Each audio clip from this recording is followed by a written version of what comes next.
ආයුබෝවන් අපගේ මුස්ලිම් සහෝදර මහත්මයෙකු බුදුදහමට අභියෝගයක් හැටියට ප්‍රශ්න 10ක් ඉදිරිපත් කරලා තිබුණා මේවට පිළිතුරු සපයන්න කියලා. ඒවා එතුමා ඉදිරිපත් කරලා තිබුණේ තාර්කික ප්‍රශ්න හැටියට. මුලින්ම කියන්නට ඕනේ මේවා තාර්කික ප්‍රශ්න හැටියට මම නම් දකින්නේ නැහැ. ඒවැ පළමු සහ දෙවන ප්‍රශ්න තාර්කික ප්‍රශ්න ලෙස ගණනය කරන්නට පුළුවන්. නමුත් මේවා තාර්කික ප්‍රශ්න නොවේ. තාර්කික ප්‍රශ්නයක් නම් එය තර්කානුකූල විශ්ලේෂණයකට භාජනය කිරීමටත් සත්‍යක්ෂණය කිරීමටත් පුළුවන්කම තියෙන්නට ඕනේ. උදාහරණයක් හැටියට එතුමා අහනවා වර්තමානයේ රහත් භාවයට පත් වෙලා ඉන්න කෙනෙකුගේ නමක් දක්වන්න කියලා. ඉතින් කොහොමද මේක තර්කානුකූල ප්‍රශ්නයක් වෙන්නේ? ඒක තර්ක ශාස්ත්‍රයේ පිළිබඳව සාමාන්‍ය දැනීමක් හෝ තියෙන කෙනෙකුට වටහා ගන්න පුළුවන් ඉතාම පහසු කාරණයක්. ඒ කෙසේ වෙතත් එතුමා අපට ඉදිරිපත් කරලා තියෙන ඒ ප්‍රශ්න 10ට පිළිතුරු දීම මම හිතනවා අපේ වගකීමක් යුතුයකමක් කියලා. ඒ ප්‍රශ්න සමහර වෙලාවට වෙන් වශයෙන් ඉදිරිපත් කළාට සමහර ප්‍රශ්න ඇත්තටම එකම ප්‍රශ්නයේ කොටස් දෙකක් හැටියට තියෙන නිසා මම වැඩිපුර කාලය ගන්න නැතුව මේ ප්‍රශ්න එකතු කරලා පැහැදිලි කිරීමක් කරන්න. එතුමා අපෙන් පළවෙනියට අහනවා අප ඇති වුණේ කර්මයෙන් නම් කර්මය ඇති වුණේ කොහොමද කියලා. දෙවන ප්‍රශ්නේ හැටියට එතුමා අහනවා කර්මයට පෙර මේ විශ්වය කොහොමද තිබුණේ නැත්නම් මේ කර්මය කොහොමද තිබ්බේ කියලා. මේ විශ්වය සහ කර්මය කියන එක එතුමා මන් දන්නේ කොහොම දකින්නවද කියලා ඒ දෙක එකක් හැටියට දකින්නවද කියලා. නමුත් ඒක දෙකක් හැටියටයි අපි දකින්නේ. මේ කර්මයෙන් ඇති වුණා කියන එකයි කර්මය ඇති වුණේ කොහොමද කියන එකයි අපි කතා කරනවා නම් මේ විදිහට ඒකට ප්‍රවිෂ්ඨ වෙන්නේ. කර්මය කියන එක බෞද්ධ සංකල්පයක් නෙමෙයි. ඒක මුල් කාලයේ ඉඳලම පවත්වාගෙන ආපු සංකල්පයක්. ඒ සංකල්පයට නව මුහුණුවරක් ලබා දෙන්නට තමයි බුදුරජාණන් වහන්සේ සමත් වුණේ. උන්වහන්සේට අනුව කර්මය කියන්නේ චේතනාව. චේතනාව කියලා කියන්නේ විඥානයේ අතුරුඵලයක්. විඥානය කියලා කියන්නේ අපගේ රූපයේ අතුරුඵලයක්. රූපය කියන එක බුදුහාමුදුරුවෝ දකින්නේ මේ පඨවි ආපෝ තේජෝ වායෝ කියන සතර මහා භූතයන්ගේ සංග්‍රාමයක් හැටියට. බුදුරජාණන් වහන්සේ මේ ලෝකයේ තියෙන සියලුම කාරණා ඇතිවීම කියන කාරණය සම්බන්ධයෙන් මාතෘකා 4ක් යටතේ ගොනු කරනවා. ඒ තමයි ජාත, භූත, කත, සංකත කියන 4. ජාත කියලා කියන්නේ අපි දන්නවා මව් කුසින් උපදිනවා. එහෙම නැත්නම් බිත්තර වගේ දේවල් වලින් සත්තු උපදිනවා. මේ වගේ උපදින දේවල් මේ ලෝකේ තියෙනවා. ජාත. භූත කියලා කිව්වේ පවතින දේවල් තියෙනවා. කත කියලා කිව්වේ මිනිස්සු හදපු දේවල් තියෙනවා. අපි දකින මේස පුටු ගෙවල් දොරවල් වගේ දේවල් හදපු දේවල්. සංකත කියලා කියන්නේ හැදෙන දේවල්. යම් යම් දේවල් එකට එකතු වුණාම අපි හිතන්නේ නැති විදිහ අතුරුඵලයක් ඒ තුලින් ගොඩ නැගෙනවා. අන්න ඒ විදිහට හැදෙන දේවල් තියෙනවා ඒවා සංකත. මෙතෙන්දී අපේ අවධානය යොමු වෙන්නට ඕනේ භූත කියන කාරණයට. භූත කියන වචනේ බුදුහාමුදුරුවෝ භාවිත කරන්නේ කර්මකාරක කෘදන්තයක් හැටියට. කර්මකාරක කෘදන්තයක් හැටියට මේක අතීත කෘදන්තයක් ලෙසයි ගන්නේ. ඒ අනුව අප අතීතයේ යම්තාක් ඉතිහාසයේ දකින්නවද ඒ තාක් මේක බලන්න පුළුවන්. එහෙම නැත්නම් මේ දේ තිබුණයි කියලා තේරුම් ගන්න පුළුවන්. එවැනි වස්තුන් හැටියට බුදුහාමුදුරුවෝ දකිනවා පඨවි ආපෝ තේජෝ වායෝ කියන මේ 4. පඨවි ආපෝ තේජෝ වායෝ කියන 4. බුදුහාමුදුරුවෝ ඉතාම පැහැදිලිව දේශනා කරනවා නිවන තුල විතරයි මේ කරුණු 4 දකින්න නොලැබෙන්නේ. එහෙනම් මේ විශ්වයේ ඉතිහාසය අපි කෙතෙක් ඈතට බලාගෙන ගියත් කොයිතරම් අතීතයක් අපි බැලුවත් ඒ අතීතය තුල මේ මහා භූත රූප තියෙනවා. ආර්ය ශාලිස්තම්භ සූත්‍රයේදී තාම පැහැදිලිව පටිච්ච සමුප්පාදයේ විවරණය කිරීමේදී මේ කාරණේ පැහැදිලි කරනවා මේ පඨවි ආපෝ තේජෝ වායෝ කියන මේ සතර මහා භූතයන් එකට එකතු වීමක් සිද්ධ වෙනවා කාලයාගේ අවැවෙන්. මේ කාලය කියන එක බුදුහාමුදුරුවෝ දකින්නේ අවුරුද්දකින් දෙකකින් තුනකින් නෙමෙයි. උන්වහන්සේ දකින්නේ මේක කල්ප ගානවල. කල්ප ගානකින් මේක සිද්ධ වෙනවා කියලා. මේ කල්ප ගානක් තිස්සේ මේ පඨවි ආපෝ තේජෝ වායෝ කියන සතර මහා භූත රූපයන් එකට එකතු වෙනවා. හැබැයි පඨවියට අවබෝධයක් නැහැ. පඨවිය හිතන්නේ නැහැ මම ආපෝ ධාතුව සමග එකතු වී මේ ආකාරයට පරිණාමය වෙනවා කියලා. ආපෝ ධාතුවටත් එවැනි ස්වરૂපයක් නැහැ. මේ විදිහට පඨවි ආපෝ තේජෝ වායෝ කියන සතර මහා භූතයන් එකතු වෙන තැන අවිද්‍යාව කියන සංකල්පය තියෙනවා. ඒ අවිද්‍යාව කියලා කිව්වේ ඔවුන්ට එකිනෙකා සමග ගැටෙන්නට හේතුවක් පදනමක් අවබෝධයක් නැහැ කියන එක. ඒ තුලින් සංස්කාර කියලා කියන්නේ මේවා එකිනෙකට ගැටීම හරහා නොසිතූ ඵලයන් බිහි වෙන්න පටන් ගන්නවා. සංස්කාර. ඒකේ අතුරුපලයක් හැටියට තමයි නාම රූප එහෙම නැත්නම් විඥානයක් සහිත ශරීරය බිහි වෙන්නේ. මෙන්න මේ විදියට බිහි වෙන පඨවි ආපෝ තේජෝ වායෝ තුලින් රූප කලාප බිහි වෙලා ඒ රූප කලාප තුලින් විඥානයක් දක්වා මානවයා කල්ප ගාණක් තිස්සේ පරිණාමය වෙනවා. පරිණාමය වෙලා ඔහු පංචේන්ද්‍රිය සහිත ජීවියෙක් බවට පත් වෙනවා. මේ පංචේන්ද්‍රිය සහිත ජීවියෙක් බවට පත් වූ කල්හි තමයි ඔහුගේ විඥානය තුල චේතනාව කියන එක හටගන්නේ. මේ චේතනාව තමයි කර්මයේ බවට පත් වෙන්නේ. ඒක මම පැහැදිලි කිරීමක් කරන්නම් උදාහරණයකින්. ගිනි පෙට්ටියක මතු පිට ගින්දර ඇත්තේ නැහැ. ගිනි කූර තුල ගින්දර ඇත්තෙත් නැහැ. නමුත් මේ දෙක එකට ඇදෙල්ලීමෙන් ගින්දර කියන එක හට ගන්නවා. මේ හට ගන්නා ගින්දරෙන් අපි යම් කිසි වෙනත් දෙයක් දැල්වුවොත් ඒ ගිනි කූර විනාශ වෙලා ගියත්, ගිනි පෙට්ටිය විනාශ වෙලා ගියත් ඒ ඔස්සේ බිහි වෙච්ච ගින්දර වෙනත් දෙයක් පදනම් කරගෙන ජීවත් වෙනවා. අන්න ඒ වගේ මේ පඨවි ආපෝ තේජෝ වායෝ කියන මහා භූත රූපයන්ගෙන් බිහි වෙන විඥානයේ අතුරු බලයක් ලෙස කර්මය බිහි වෙනවා. ඒ කර්මය අර මුල් රූප සියල්ල විනාශ වෙලා ගියත් වෙනත් රූපයක් හෝ වෙනත් දෙයක් අරමුණු කරගෙන ජීවත් වෙනවා. මේක දවසකින් දෙකකින් සිද්ධ වෙන දෙයක් නෙමෙයි. සෑහෙන කාලයක් තිස්සේ පරිණාමය වෙලා ඇවිල්ලා එක්තරා සංදිස්ථානයකදී ක්‍රමිකව ගලාගෙන යන්න පටන් ගන්නවා කියන ආකෘතිය තමයි තිබුණේ. නමුත් බුදුරජාණන් වහන්සේ පිළිගන්නට ඕනේ බුදුරජාණන් වහන්සේ මේක පැහැදිලි කරනකොට මේ තරම් ඍජු වචන මාලාවක් පැහැදිලි කරන්න භාවිත කළේ නැහැ. ඒකට හේතුවක් තිබුණා. උන්වහන්සේ කතා කළේ ක්‍රිස්තු පූර්ව 6 වෙනි සියවසේ ජීවත් වෙච්ච මිනිසුන්ට. අද අපිට වඩා ගොඩාක් වෙනස්. අද අපිට වඩා ගොඩාක් තාක්ෂණික වශයෙන් දියුණුයි, විද්‍යාත්මක වශයෙන් දියුණුයි, අපට සංකල්ප වශයෙන් බොහෝ දර්ශන මතවාද තියෙනවා. ඒ නිසා අපට පුළුවන්කම ලැබිලා තියෙනවා අද උන්වහන්සේගේ දේශන දිහා බොහොම විවෘතව දකින්න. මම එහෙම කියන කාරණේ තවදුරටත් පැහැදිලි කරන්න. උදාහරණයක් ලෙස බුදුහාමුදුරුවෝ දේශනා කළා මේ විශ්වයේ දිගහැරෙනවා හැකිලෙනවා කියලා. හැබැයි ඒ දිගහැරෙනවා හැකිලෙනවා කියන වචන දෙක ඒ විදිහට පරිවර්තනය කරන්න බුද්ධ ජයන්ති පරිවර්තන මණ්ඩලය පවා අසමත් වුණා. අසමත් උනේ ඇයි? ඒ අයට හිතා ගන්න බැරුව ගියා ඒ කාලය වෙන විටත් ඇත්තටම මේ විශ්වයේ දිගහැරෙනවද හැකිලෙනවද කියලා.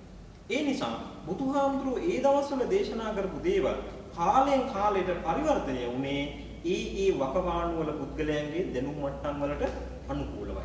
අද අපට පුළුවන් බුදුහාමුදුරන්ගේ දේශනා ආපහු දිහා හැරිලා බලලා ඒවා නැවත අපේ තියෙන නූතන වාංමාලාවත් එක්ක පරිවර්තනය කරගන්න. එහෙම පරිවර්තනය කරගන්නකොට තාම පැහැදිලි මේ විශ්වීය ක්‍රියාවලියක් හැටියට විඥාණය බිහි වෙනවා. ඒ විඥාණයේ අතුරුඵලයක් ලෙස කර්මය බිහි වෙනවා කියන කාරණය. හැබැයි එතුමා මෙහෙම දෙයක් අහනවා. අප ඉපදුනේ කර්මයෙන් නම් කියලා. ඉතින් එතුමා අපෙන් අහනවා නිකන් අපෙන් උපකල්පනයක් අහනවා. අපි ඉපදුනේ කර්මයෙන්ද කියලා. නෑ බුදුහාමුදුරුවෝ කොතනකවත් මිනිහෙකුගේ උත්පත්තිය සම්බන්ධයෙන් කර්මය පමණක් බලපවත්වනවා කියලා නැහැ. උන්වහන්සේ එහෙම දේශනාවක් කරලා නැහැ. මානවයෙක්ගේ පැවැත්ම ගත්තොත් මිනිසාගේ උත්පත්තිය සම්බන්ධයෙන් භෞතික කාරණාත් සමග කර්මය බලපානවා කියන එකයි උන්වහන්සේ හැමතිස්සෙම අදහස් කළේ. භෞතික කාරණා වලින් තොරව කර්මය බලපානවා කියලා බුදුරජාණන් වහන්සේ කොතනකවත් දේශනා කරලා නැහැ. ඒ නිසා අපි පැහැදිලි කරගන්න ඕනේ මේ අවිජ්ජාපච්චය සංඛාර සංඛාරපච්චය විඥානං කියන තැන විඥානපච්චය නාම රූපං කියන තැන බුදුහාමුදුරුවෝ පැහැදිලි කරන්නේ හුදෙක් පටිච්ච සමුප්පාදයම නෙවෙයි.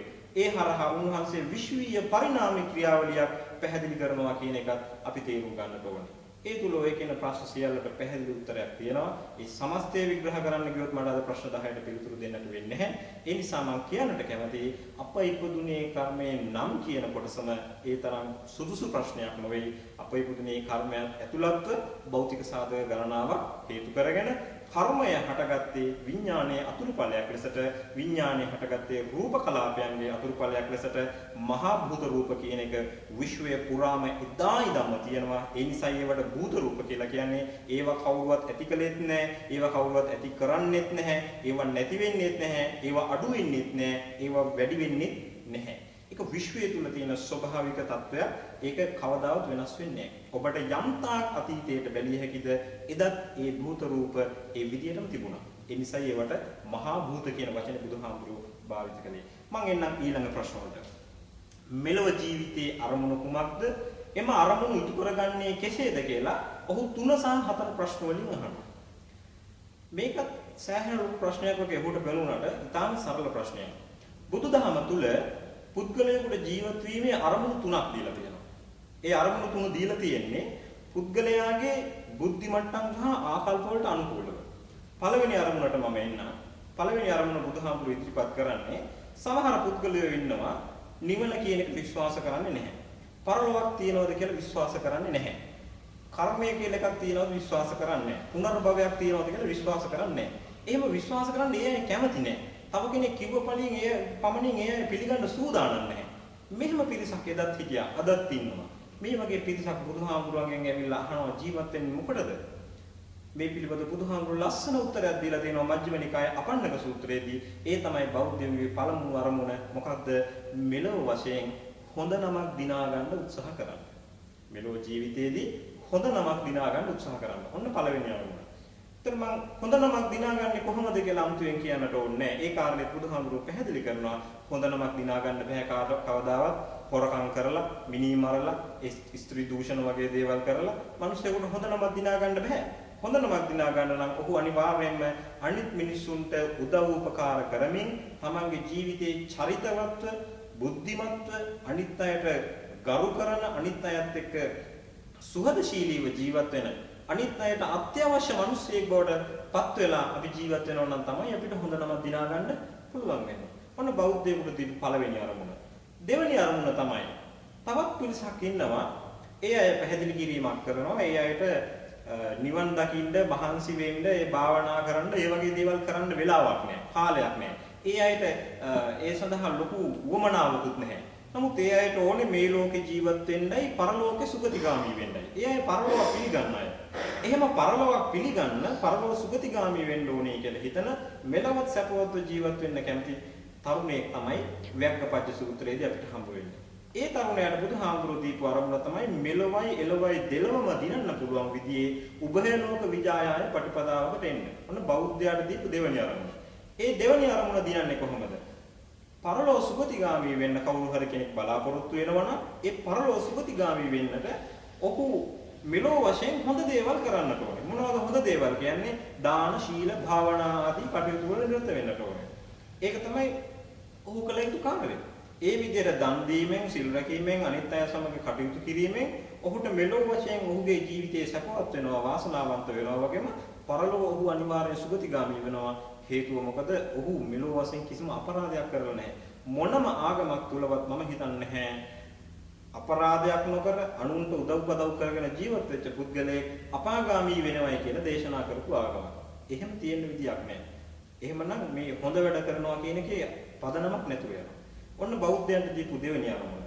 තුන්වෙනි අරමුණ තමයි ප්‍රඥාව දියුණු කරන්න පුළුවන් බුද්ධිමත් පිරිසක් ඉන්නවා නම් ඒ අයට නිවන් දකින්න කියලා අරමුණ ලබා දුන්නා. අන්නේ නිවන් දකින්න ලබා දීපු අරමුණ ඒක ඔස්සේ ගමන් කිරීමේ මාර්ගයේ හැටියට තමයි බුදුහාමුදුරුවෝ ආර්ය අෂ්ටාංගික මාර්ගය දේශනා කරන්නේ. ආර්ය අෂ්ටාංගික මාර්ගය විතරක් නෙමෙයි ඒකටම ආශ්‍රිතව සතර සතිපට්ඨානය, ඒ වගේම සප්ත විසුද්ධිය අපේ ත්‍රිපිටකය තුල පැහැදිලි කරලා තියෙනවා. ත්‍රිශික්ෂාවත් ඒකට ඇතුළත් කරගන්නට පුළුවන්. මේ කියන සියලු ක්‍රම වලින් ඒ කියන්නේ ආර්ය අෂ්ටාංගික මාර්ගයේ ත්‍රිශික්ෂාව, සප්තවිසුද්ධිය, සතර සතිපට්ඨානය කියන මේ මාර්ග ඔස්සේ කෙනෙකුට නිර්වාණය සඳහා ළඟා වෙන්න පුළුවන්. එහෙනම් ඊටාම පැහැදිලි මේ ප්‍රශ්න දෙකටම මම මේ පිළිතුරු ලබා දුන්නේ. බෞද්ධයාට අරමුණු තුනක් තියෙනවා.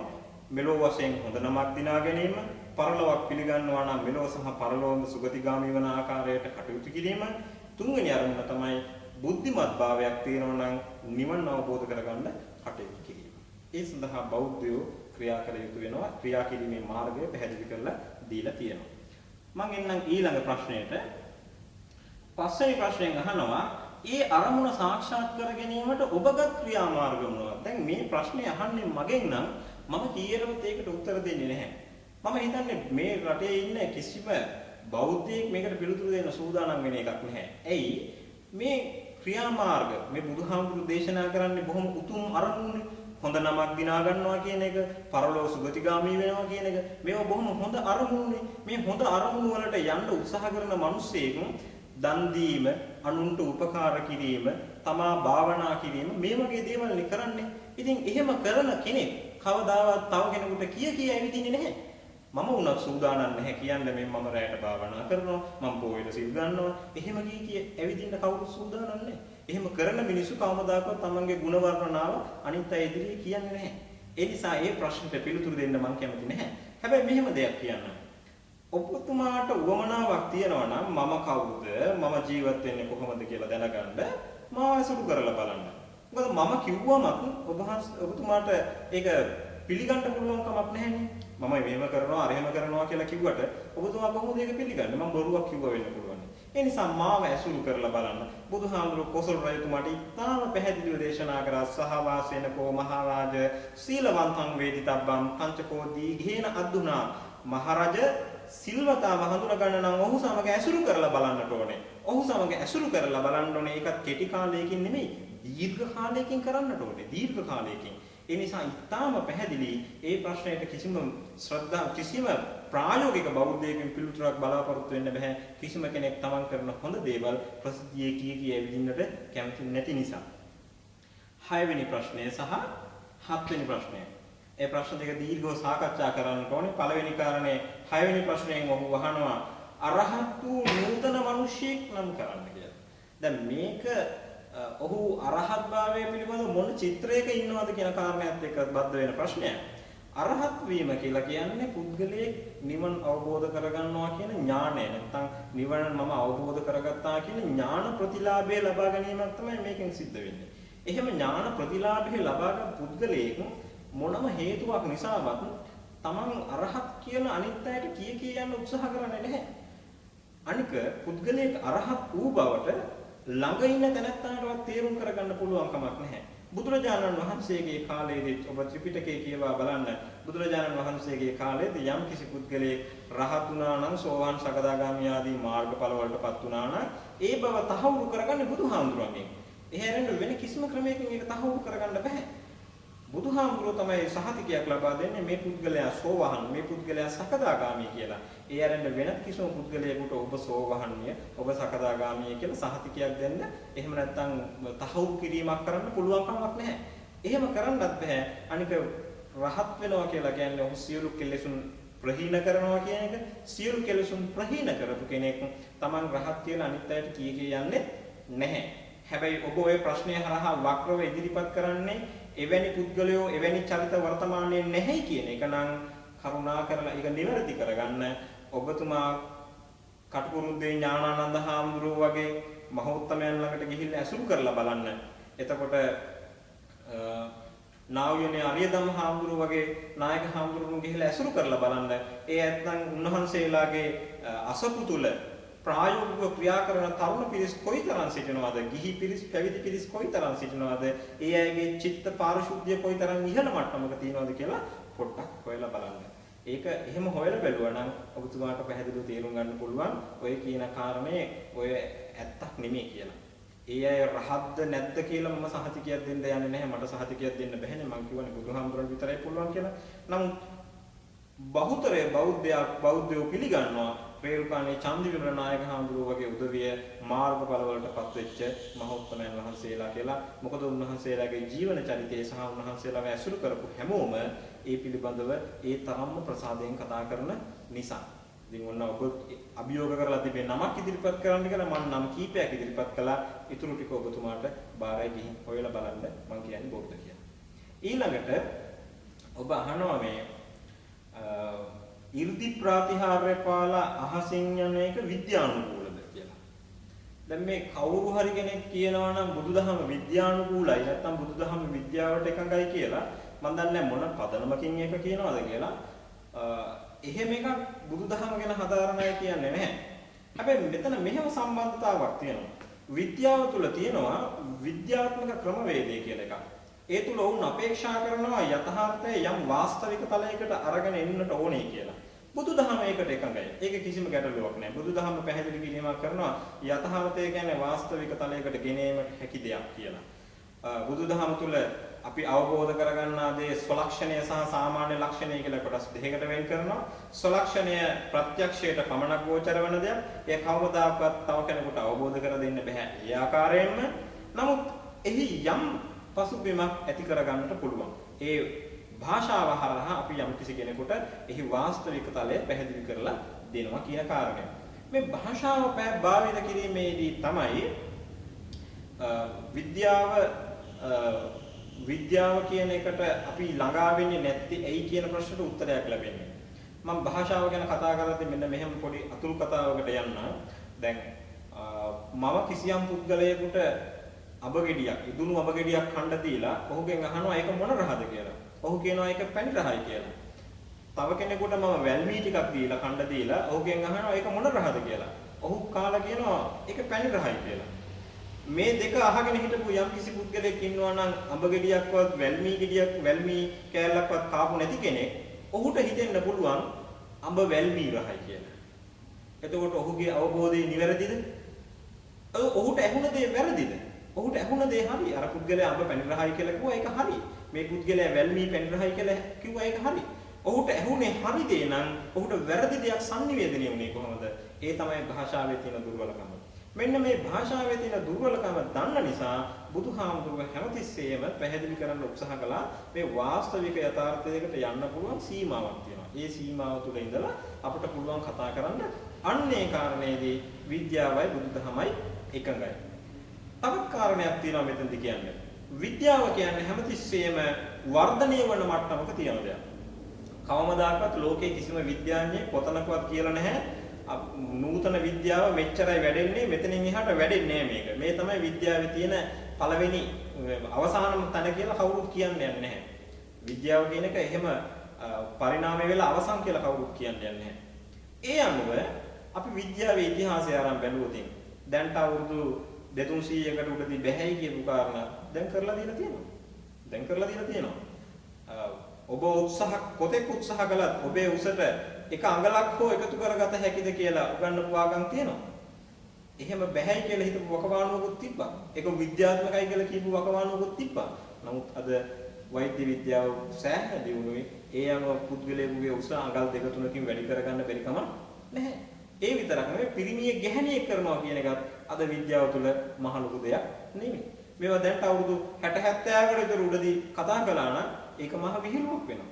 ඒ වගේ ඉර්ධි ප්‍රතිහාරය පෑම විද්‍යානුකූලද කියන එක අපි කිව්වොත් ඒක වර්තමානයේ මේ වැඩෙන ලදරු මට්ටමේ තියෙන විද්‍යාවට අනුව නම් අනුකූල නැහැ. නමුත් අනාගතයේ සංවර්ධන වෙන විද්‍යාව තුළ ඒක තහවුරු කරගන්නට ඕනෑ තරම් ඉඩ තියෙනවා. ඒ පිළිතුර ප්‍රමාණවත් ඒකට. ඊළඟට විදසුන් වඩා ඉර්ධි ප්‍රතිහාරය පාන කෙනෙකුගේ නමක් කියන්න කියලා ඔහු පැහැදිලි කිරීමක් කරනවා.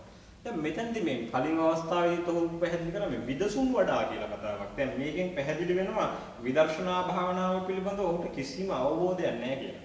කිසිම අවබෝධයක් නැහැ. මොකද විදර්ශනා භාවනාව ඔස්සේ පුද්ගලයාට ඉර්ධි ප්‍රතිහාරය පාන්න පුළුවන් කමක් නැහැ. ඉර්ධි ප්‍රතිහාරය පාන පුද්ගලයෝ ලංකාවේ ඉන්නවද? එහෙම නැත්නම් ඒ අය නැති වෙලා නම් නැතුුනේ ඇයි? කියන එක පොඩ්ඩක් අපි හිතලා බලන්න ඕනේ කාරණයක්. මේක ඇත්තටම දෛවයේ සරදමක් කියලා මම හිතන්නේ මුස්ලිම් ජාතිකයෙක්ව මේ ප්‍රශ්නේ මගෙන් අහන එක. බුදුහාමුදුරුවෝ කොතනකවත් දේශනා කරලා නැහැ සමත භාවනාව ප්‍රගුණ කිරීම ඔස්සේ පුද්ගලයෙකුට 이르දි ප්‍රතිහාරය පෑමේ බලයක් ඇති වෙනවා කියලා. උන්වහන්සේ දේශනා කරලා තියෙන්නේ සමත භාවනාව ඔස්සේ සිත කර්මන්නේ තත්වයට පත් කරගන්න පුළුවන් කියලා. විගතූපක්ලේශේ කම්මනීයේ මුදු භූතේ කියලා බුදුහාමුදුරුවෝ දේශනා කරන්නේ. මේ චතුර්ථ ධානයේ දක්වා සිත දියුණු කරාට පස්සේ ඒ සිත කර්මන්නේ තත්වයට අරන් ආව හැකියි. ඒ කර්මන්නේ තත්වයට අරන් ආපු සිතෙන් පුද්ගලයාට පුළුවන් විවිධ 이르දි ප්‍රතිහාරය සඳහා ක්‍රියාකාරී අභ්‍යාසවල නිරත වෙන්න. ඔන්න ඔතනදි තමයි පොඩි ගැටලුවක් මතුවුනේ. මේ ක්‍රියාකාරී අභ්‍යාස විසුද්ධි මග්ගයේ බොහෝ දුරට සඳහන් වෙලා තියෙනවා. නමුත් මේ අභ්‍යාස පොතකින් බලලා ඉගෙන ගන්න පුළුවන් ඒවා නෙමෙයි. මේවා බොහෝ විට ගුරුහාමුදුරු කෙනෙක්ගෙන් ශිෂ්‍යයෙකුට දැනගන්න සිද්ධ වෙන කාරණා. මේවා ආචාර්ය පරම්පරාවෙන් පවත්වාගෙන ආපු ශිල්පීය ක්‍රම. මේ භාවනා කරලා හිත දියුණු කරගන්නවා කියන එක අදටත් ඕන කෙනෙකුට කරන්න පුළුවන්. නමුත් 이르දි ප්‍රතිහාරය දක්වා මේ කරන අභ්‍යාස ගුරුවරයෙක්ගෙන් අහලා දැනගන්න ඕන දේවල්. දැන් අපි හොදාකාරවම දන්නවා භාවනා කරලා ප්‍රායෝගික අත්දැකීම් තියෙන පුද්ගලයෝ ඒ භාවනාවෙන් ලබන අත්දැකීම් විස්තර කරද්දී එක්කෙනෙකුට එක්කෙනෙක් වෙනස් වෙනවා. ඒ තරම් මේ පුද්ගලබද්ධ කාරණයක් තමයි භාවනාවෙන් ලැබෙන අත්දැකීම්. ඒ නිසා පොතක හෝ වෙනත් කාරණයක තියෙනවා නම් මේක මෙහෙම කළාම හරියනවා කියලා ඒක එක්කෙනෙකුට දෙන්නෙකුට හරියන්න පුළුවන් සමහරට කාටවත් හරි නොයන්න පුළුවන්. ඒ විදිය පොඩි ගැටලුවක් තියෙනවා. මෙන්න මේ ආචාර්ය පරම්පරාව අතීතයේ සිට බුදුහාමුදුරන් කාලේ ඉඳලම පවත්වාගෙන ආවා. පවත්වාගෙන ආවා. ඒ අය තමන්ගේ ගෝල බාලයන්ට මේ 이르දි ප්‍රාතිහාර පෑමේ අභ්‍යාස කියා දෙන්න පුරුදු කරගෙන ආවා. අතරමඟදී මේ අයව අමුවේ ඝාතනය කරන්න පටන් ගත්තා. ඒ ඝාතන රැල්ල ඉන්දියාව තුළ ඇති වුණා. අපි දන්නවා දරුණුම ඝාතනය සිද්ධ වුණේ නාලන්දා විශ්වවිද්‍යාලයේදී. නාලන්දා විශ්වවිද්‍යාලයේදී නිරායුධව දන් වළඳමින් සිටි භික්ෂුන් වහන්සේලා 20000 පණ පිටින් පුච්චලා මැරුවා. ඒ නාලන්දා විශ්වවිද්‍යාලයේ තිබිච්ච පොත් දහස් ගාණක් පුච්චලා විනාශ කළා දැම්මා. ඒ විනාශ වුණේ ඔය කියන සම්ප්‍රදාය. ඒ විනාශ වුණේ ඔය කියන සම්ප්‍රදාය. ලංකාවේදී අවස්ථා ගණනාවකදී භික්ෂුන් වහන්සේලාට ඔය කියන විදිහේ තර්ජන එල්ල වුණා. භික්ෂුන් වහන්සේලාව අමුමුවේ ඝාතනය කළා. උන්වහන්සේලා භාවනා කරන එකත් සම්පූර්ණයෙන්ම අතහැරලා දැම්මා. ඒ අතහැරලා දාපු හැටියේ අර පවත්වාගෙන ආපු අවිච්ඡින්න ආචාර සම්ප්‍රදාය නැතුව ගියා. අද භාවනා කරන පිරිස ඉන්නව ඕනෑ තරම්. ඒ අය සිත දියුණු කරලා ධානා මට්ටමට ඇවිල්ලා තියෙන අය ඉන්නව ඕන තරම්. නමුත් ඒ අයට 이르දි ප්‍රාතිහාර්ය සඳහා අවශ්‍ය කරන අභ්‍යාස වඩන්නට පුහුණු කරන්නට දන්න ගුරුවරයෙක් නැහැ. ඉතින් කොහොමද 이르දි ප්‍රාතිහාර්ය ගැන කතා කරන්නේ? ඉතින් මම ඒකයි කිව්වේ මේක මහා දෛවයේ සරදමක් කියලා. ඒ මහා සංඝ ඝාතනයේට මැදිහත් වෙච්ච මූලික වෙච්ච මුස්ලිම් වරුම අද ප්‍රශ්න කරනවා කෝ 이르දි ප්‍රාතිහාර්ය පාන භික්ෂුන් වහන්සේලා කියලා. ඉතින් ඒ කාරණේ ඉපමණින් නතර කරන්න. ඊළඟට ඔහු කතා කරනවා ලංකාවේ බුදුදහම ප්‍රායෝගිකව ක්‍රියාත්මක කරවන. එහෙම නැත්නම් බුදුදහමේ හරයට අනුව ජීවත් වෙන අය ලංකාවේ නැහැ නේද කියලා. මම හිතන්නේ ඒ ප්‍රශ්නෙට දෙන්න පුළුවන් පැහැදිලිම පිළිතුර ලංකාවේ තමයි අති විශාල පිරිසක් බුදුදහමේ ප්‍රායෝගික හරයට අනුව ජීවත් වෙන අය ඉන්නේ කියලා. මම එහෙම කියන්නේ ඇයි? එහෙම කියන්න පුළුවන් හොඳම සාධකය තමයි ඔබතුමා ඉදිරිපත් කරපු ඔය වීඩියෝ පටය. නිකමට ඔබතුමා කල්පනා කරලා බලන්න මුස්ලිම් රටක මුස්ලිම් ආගමට එරෙහිව යම්කිසි පුද්ගලයෙක් ඔය විදිහේ වීඩියෝ පටයක් ඉදිරිපත් කරලා හඬ නැගුවා නම් ප්‍රශ්න කරා නම් මොකද වෙන්නේ කියන්නේ? ඊට පහුවෙන්දට ඒ පුද්ගලයාව මරලා දාලා. එහෙම නැත්නම් රජයෙන් නිවේදනයක් නිකුත් කරනවා ඒ පුද්ගලයාගේ හිස අරන් එන්න අපි මෙච්චර මුදලක් ලබා දෙනවා කියලා. නමුත් මම මේ ඉදිරිපත් කරන පිළිතුරු පටය බලන්න තරම් ඔබතුමා අද ජීවතුන් අතර සිටිනවා. එහෙම වෙලා තියෙන්නේ ඇයි? මේ රටේ මිනිස්සු බෞද්ධ හරයත් එක්ක ජීවත් වෙනවා. බුදුහාමුදුරුවෝ උගන්වලා තියෙනවා මේ මිනිස්සුන්ට කවදාවත් ප්‍රතිවාදීන්ව මරලා දාන්න එපා කියලා. ප්‍රතිවාදීන්ව මරලා දාලා ප්‍රශ්න විසඳන රටාවක් බුදුහාමුදුරුවෝ තුල නැහැ. බුදුහාමුදුරුවෝ එහෙම දෙයක් උගන්වලා නැහැ. ඉතින් ඒකම ප්‍රමාණවත් නේද පැහැදිලි කරගන්න මේ රටේ මිනිස්සු බෞද්ධ බුදුදහමේ හරයට අනුව ජීවත් වෙනවා කියලා. ඉතින් ඒ නිසා මම හිතන්නේ ඒක අතිශයින්ම සරල අර්ථකථනයක් එක්ක ඉදිරිපත් කරපු ප්‍රශ්නයක්. ඒක පිළිතුරු දීීමට තරම් වටිනා ප්‍රශ්නයක්වත් නෙමෙයි කියන එක. අවසාන ප්‍රශ්නය එතුමා හරිම හාස්‍යජනක විදිහට මතු කරන ප්‍රශ්නයක්. බුදුදහමේ හරය වෙත යොමු කරවන්නට නැත්නම් බුදුදහමේ හරයට බෞද්ධයන්ව යොමු කරන්නට මේ ජනප්‍රිය ධර්මකතික තෙරුන් වහන්සේලා සමත් වෙනවාද කියන කාරණය. මේ එතුමා කොහොමද බුදුදහමේ හරය ගැන කතා කරන්නේ කියලා ප්‍රශ්නකුත් තියෙනවා. බුදුදහමේ හරය ගැන එතුමාගේ අර්ථකථනය මොකක්ද කියලා අපි දන්නේ නැතුව අපිට ඒක කතා කරන්න බෑ. නමුත් අපි කියන්නට ඕනේ මේ ජනප්‍රිය ධර්මගතික රැල්ල පිළිබඳව මෙන්න මෙහෙම අදහසක්. මේ අය ජනප්‍රිය වෙලා තියෙන්නේ ජනමාධ්‍ය හරහා. වෙන කිසිම දෙයක් හරහා නෙමෙයි ජනමාධ්‍ය හරහා. ජනමාධ්‍ය කියන්නේ ව්‍යාපාරයක්. ඒ අය සාසනික සේවාවක් හෝ වෙනත් කිසියම් සේවාවක් කරන ආයතන නෙමෙයි. ඒ අය පැහැදිලිවම ව්‍යාපාරයක් කරන ආයතන. ඒ ව්‍යාපාරයක් කරන ආයතනයක බලාපොරොත්තුව ලාභ ඉපෙයි. ලාභ උපයන්න නම් ජනතාව ඉල්ලන දේ ලබා දෙන්නට ඕනේ. ඒ ඉල්ලන දේ ලබා දෙන්න පුළුවන් පිරිසක් තමයි ඒ අය තමන්ගේ මාධ්‍ය වටා ඒක රාශී කරගෙන තියෙන්නේ. මම මේට ඉහත නම් කීපයක් සඳහන් කරා කටුකුරුන්දේ හාමුදුරුවෝ ගැන. එතනින් ගියාම නාවියෝනේ අරියදම්ම හාමුදුරුවෝ ගැන මම කතා කළා. උන්වහන්සේලා කවදාකවත් මාධ්‍ය ඉදිරියේ විකිනෙන්න ඉදිරිපත් වෙන්නේ නැහැ. ඒකට හේතුව මොකද?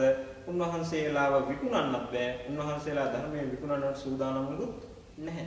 ඒ නිසා ඔබ ඔය කතා කරන දේ ගැන මේ රටේ පොදු ජනතාව අතිශයින්ම සංවේදී. පොදු ජනතාව මේවා දන්නවා.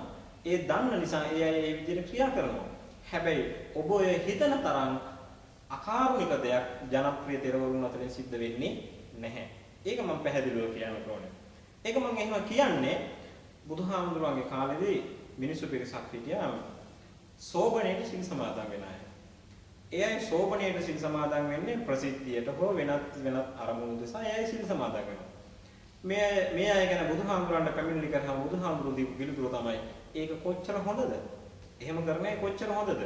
සෝබණයට සත්තු දහස් ගාණක් මරාගෙන පූජා කරනවට වඩා සෝබණයට අපරාධ කරනවට වඩා සෝබණයට තමන්ගේ බලපුලුවන්කාරකම් අනිත් මිනිස්සුන්ට පෙන්නලා දුප්පත් මිනිස්සුන්ගේ තලාපෙලා පාගා දමනවට වඩා ඒ අය සෝබණයට සිල් ගන්නවා නම් ඒක කොච්චර හොඳද? ඉතින් ඒ වගේ මේ ජනප්‍රිය තෙරුන් වහන්සේලා එකතු වෙලා ලංකාවේ සාමාන්‍ය ජන විඥාණයට කතා කරලා ඒ සාමාන්‍ය ජනතාව සුචරිතවත් වැඩපිළිවෙලකට ගෙනියන්නට උත්සාහයක් තියෙනවනේ. ඒ අයට කවමදාකවත් ජනප්‍රියයි කියලා ඒ අයට ජනප්‍රිය රැල්ල තුල අපරාධ කරන්න උගන්වන්නේ නැහැනේ. අපරාධ උගන්වන්න පෙළඹිච්ච කිසිම ජනප්‍රිය තෙරුව කෙනෙක් වෙන මම නම් අහලා නැහැ. ඒ අය අපරාධ කරන්නේ ඒ අය පුළුවන් තරම් සමාජයේ තියෙන යම් අඩුපාඩුකම් ඒ අයගේ බුද්ධි මට්ටම් වලින් දැකලා ඒවට ඒ අය යෝජනා කරන පිළිතුරු යෝජනා කරනවා. ඉතින් ඒවා අනුගමනය කරන පිරිස් ඉන්නවා. ඒ පිරිස් අර කියන විදිහේ සමාජ විරෝධී ක්‍රියා රැල්ලකට යොමු වෙනවා කියලා මම නම් හිතන්නේ. ඒ නිසා මේ ජනප්‍රිය තෙරවරුන් හරහා මහා ලොකු විනාශයක් විපර්යාසයක් සිද්ධ වෙනවා කියලා මට අපේක්ෂා කරන්න බෑ. අවසාන වශයෙන් මම මෙහෙම කතා කරන්නට ඕනේ. බුදුදහම සම්බන්ධයෙන් මේ වගේ ප්‍රශ්න අහන එක ගැන අපි ඇත්තටම සන්තෝෂයි. මොකද බුදුහාමුදුරුවෝ කියලා තියෙන්නේ උන්වහන්සේ ගැන සැකයක් තියෙනවා නම් උන්වහන්සේගේ ධර්මයේ ගැන සැකයක් තියෙනවා නම් උන්වහන්සේව පරීක්ෂාවට ලක් කරන්න කියලා. තමන් වැරදි නැත්නම්, තමන්ගේ අඩුපාඩුවක් නැත්නම්, තමන් ඉදිරිපත් කරන දේ නිවැරදි නම් තමාව පරීක්ෂා කරන්න කියලා බය නැතුව කියන්න ශාස්ත්‍රීය කෙනෙකුට පුළුවන් වෙනවා. තමන්ගේ අඩුපාඩුකම් තියෙනවා ඒක පරීක්ෂා කරොතින් එළි වෙයි කියලා බයක් තියෙන ශාස්ත්‍රවරු තමයි ඒවා පරීක්ෂා කරන්න එපා කියලා කියන්නේ. ඒවට එවෙහිව තර්ක කරන්න එපා කියන්නේ. ඒවා ප්‍රශ්න කරන්න එපා කියලා උගන්වන්නේ. එහෙම ආගම්වල උදවිය. බුදුදහමේ එහෙම දෙයක් නැහැ. බුදුහාමුදුරුවෝ ඊටාම නිවැරදිව පැහැදිලිව මේ ධර්මයේ විශ්ලේෂණය කරන්න, කතා කරන්න, සාකච්ඡා කරන්න අපිට අවකාශ ලබා දීලා තියෙනවා. ඒ නිසා තමයි මම මුලින්ම කිව්වේ බෞද්ධයෙකුට අරමුණක් තුනක් තියෙනවා. පළවෙනි අරමුණ තියෙන්නේ මේ නිවන හෝ පුනර්භවය හෝ මේවා විශ්වාස කරන්නේ නැති මනුස්සයන්ට කියලා. ඉතින් කෙනෙකුට අහන්න පුළුවන් එහෙම කරන්නේ නැති පුද්ගලයා මිත්‍යා දෘෂ්ටිකයෙක් නේද කියලා. නෑ, එහෙම මිත්‍යා දෘෂ්ටිකයෙක් වෙන්නේ නැහැ. මිත්‍යා දෘෂ්ටිකයෙක් වෙන්නේ ඔහු රාගයෙන්, ද්වේෂයෙන්, මෝහයෙන් මුලාවටපත් වෙලා ඡන්දා, දෝසා, බය, මෝහා කියන මේවෙන් අගතිගාමී වෙලා ක්‍රියා කරන චරිතයක් බවට පත් වෙනවා නම් එතන තමයි ඔහු මිත්‍යා දෘෂ්ටිකයෙක් වෙන්නේ. ඒ ඇරෙන්න තමන්ට නිවැරදිව ප්‍රත්‍යක්ෂ කරගන්න බැරි දේවල්, තමාගේ බුද්ධියට ග්‍රහණය කරගන්න බැරි දේවල් සැක කරනවා නම් ඒක මිත්‍යා දෘෂ්ටියක් හැටියට බුදුහාමුදුරුවෝ දකින්නේ නැහැ. හැබැයි ඒක සම්මාදිට්ඨියකුත් නෙමෙයි. එහෙම අයට බුදුහාමුදුරුවෝ ආරාධනා කරන්නේ ඔබේ සැකය තීව්‍ර කරගෙන ඒ ඔස්සේ ගවේෂණය කරමින් ඔබේ සැකය නිසැක කරගන්න. ඒ ඇරෙන්න සැක කරන්න එපා. ඔක අතහැරලා දාලා අන්ධෙක් වගේ විශ්වාස කරන්න කියලා බුදුහාමුදුරුවෝ දේශනා කළා නෑ. ඉතින් ඒ නිසා මේ වගේ කතිකාවකට මඟ පෑදීම ගැන මම ඔබතුමාට ස්තුතිවන්ත වෙමින් මගේ පිළිතුරු මම සමාප්ත කරනවා. තෙරුවන් සරණයි.